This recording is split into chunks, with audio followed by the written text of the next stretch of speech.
Welcome to Sony Pictures Animation, where we've just completed our first animated film, Open Season. When we started Sony Animation 4 years ago, the most important thing that we did is focus on story. Because story. You have to have heart and humor. You have to have characters you care about, characters you're going to want to take into your homes. In my cartoon, in the bleachers, I do a lot of hunting cartoons. The jokes about animals and hunters. And I do a lot of bears, and actually going back in my cartoon like 15 years, I've always had this one deer who was like the screw-up of the forest. My stuff is kind of like the raw material. It's not as developed as the movie. That's where the animation department came in and really made it. Woohoo!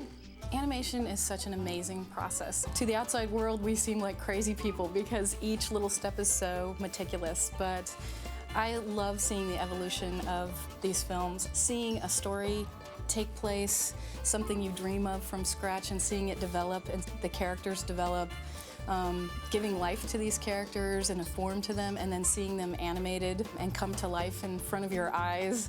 And then these characters also take on a life of their own so that by the time people watch them, they just believe Boog and Elliot are real, but they're just completely constructed, completely fabricated, you know, from the dream of the character designer through the animation and the voice talent, all the way to the end. And there's something really exciting about taking a character that doesn't exist at all and putting them in a story and giving them life and seeing them become real. Elliot comes in and he's like ADD character. He's like, look at this, oh, this, oh, wow, this is cool. Oh, look at this. And he's going every single way. And Boog is just a little bit slower to process things. And he's, hey, wait, that's my bed. He's like, hey, get out of there. So you had Boog is always sort of like 2 paces behind Elliot as he zips around. And I love the contrast of their tempos. You know, this place is big enough for 2. What? I mean, obviously we have a bear and a deer as the main characters that walk around and talk and stuff. So it's not necessarily completely grounded in reality, but you still want to work in a little bit of what the actual animal is like. I mean, in animation, you're trying to sort of enhance reality. Oh, yeah! In a sense, you want to just take it to the next level. I mean, what we like to do is basically come out and actually see the animals sort of in their environment that just allows us to sort of view them as they're moving around, just acting normally, you know. We have to look at a number of different animals. The bear is obviously one of them. We looked at a couple deer today. We looked at some rabbits. Basically, we're looking at these for reference because we're in the process of building those characters right now. So the actual simplicity of the characters that were designed, you know, by Carter Goodrich, to have this simple get. You know, your first time you look at them, you get what their personality is. The more you learn about these animals and the more you learn of the truth of what they really are, the more opportunity you have to bring something to their character. The look of the character grows in order to match the characteristics that we develop in our story. What the characters look like should serve who the characters are and what they have to do. You remember what happened the last time you talked to me? And it'll take about an 8-month process to move each sequence into the production pipeline, and then there are 250 artists that are responsible for delivering every single one of the shots of the movie. ImageWorks is the production facility that is producing all imagery for a Sony Pictures animation movie. What we had at ImageWorks was we had kind of like the factory, if you will. We had the people who actually make the movies. What we didn't have is the front end. We didn't have the guys who came up with the ideas on a blank sheet of paper. We didn't have the story artists. We didn't have the character designer. We didn't have visual development. That came in, we brought that in animation, and then those people kind of work hand in hand with the factory, with the animators, with the riggers, with the modelers, with the lighters. And it's that partnership that we built with the launch of animation. Partners! We have a great story department. That's one of the good things that worked out here at Sony is that Sandy and Penny and Yair did a really good job of pulling in a lot of different storyboard artists from different places. I had a sequence where I was supposed to have Elliot go to where Boog was sleeping in his garage. He was trying to get his attention. And then I had this one drawing of him looking in the window, and then when I drew it, it looked like a rabbit to me. He's just like, oh, it looks like a rabbit. Ah, that'd be funny if instead of rocks, he was throwing rabbits. Our head of story, Dave Feast, came up with the rabbits against the window sequence, and then he just kept taking it further and further. Who's there? It wasn't written down. It wasn't in a script page. It was just like a happy accident. Elliot went into town and slept in a dumpster alone, and now this is the next morning. Boog and Beth have gone in to do their routine amphitheater show, and Shaw is trolling the streets looking for Elliot. So take it away, Chris. Okay, so from inside the truck, Shaw's looking the other direction, and we see through the windshield Elliot walking into the intersection doing the Kramer shuffle, drinking a cup of coffee on 2 legs. Comes into the frame there, cut to Shaw. He looks forward, all of a sudden he takes. The truck skids to a stop, just inches from Elliot there. Shaw's head hits the windshield, and we cut inside to Shaw. You? It walks like a man. Cut to Elliot, screams like a woman. Blasts off camera there. Shaw trounces on the gas. We cut wide as Elliot's running. Shaw's truck's peeling rubber on the asphalt there. Takes a sip of coffee, throws it back. Truck comes into the camera. We cut wide on the street. Elliot zigzags in and out of the parking meters. Shaw hops the curb, taking out the meters with him. I killed you once and I'll kill you again.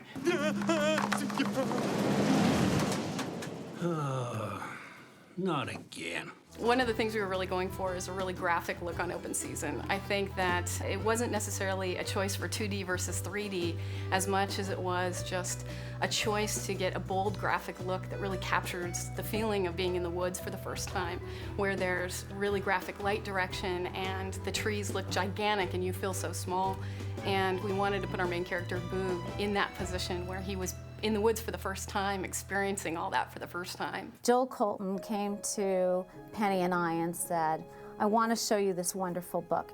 Ivan Earle was a very famous graphic artist. And she said, see these beautiful shadows, see how the images disappear and go into very long landscapes. Look at the detail in the shape languages he's using. A lot of our larger shots, our large scale shots, we needed to populate as many as, say, 5,000, 10,000 trees. Every single bush, every blade of grass, every tree, every single environmental element that'll go into this film was designed 2D on Photoshop first.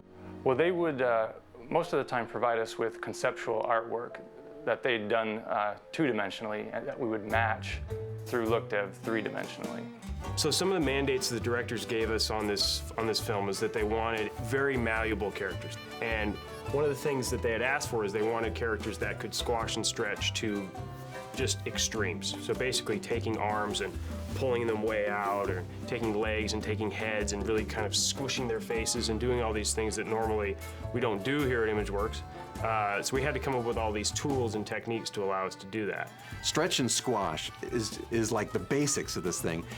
The pliability of it, the caricature that it allows you, gives more of a sense of impact, gives more of a sense of when Elliot pushes on Boog and Boog sort of wobbles, it's that sort of thing that makes these characters so fun and takes it out of the realm of a live-action movie.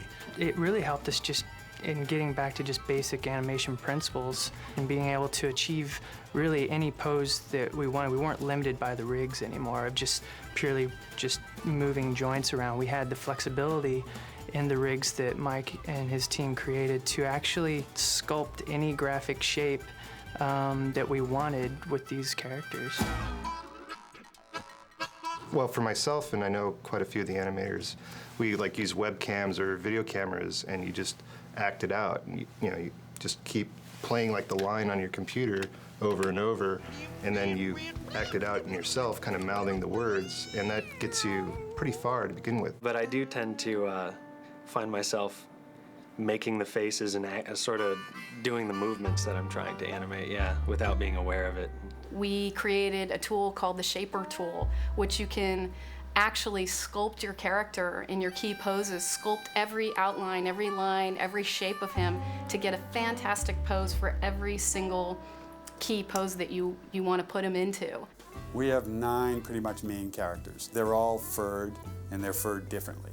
And there's ducks, and they need to be able to use their wings in a bunch of different ways. They need to be wet. They need to be dirty. One character has to get badly beaten up in the middle of a sequence. Boog has to come home one night completely covered in Cheerios and Slurpee machine colors. And you know, at most studios that I've worked at, those are issues that would make technicians freeze up. But here at ImageWorks, they're used to being confronted with these kind of problems, and they have no problem taking them on. We have something like 29 characters who are all haired, 11 hairy people, we've got 18 hairy animals. Obviously each character's, millions of hairs, so you're talking, billions and billions of hairs for this whole movie. Boog, he's at 1.6 million hairs. The porcupine, that's all hair. You've got the squirrels, they're obviously haired. We do the duck, which has, something like 5,000 feathers. Elliot probably has the most hair. He's got about 3.5 million hairs. And you wouldn't think it because he doesn't look that hairy, but what happens is the hair's so short that you need a lot of hair to fill in that area. So you'd be surprised. Beth only has about 150,000 hairs, which is actually pretty realistic. The average human, I think, has between 100 and 150,000 hairs. She's right there at 150. It's a big challenge. I'm glad we got the right people to work on it because otherwise without them it would be impossible. I'm incredibly proud of the fluid dynamics when Boog pukes against the garage window. We did a lot of physics and modeling and simulating to get it just right. And when you hear the audience go, oh, you know you've been successful.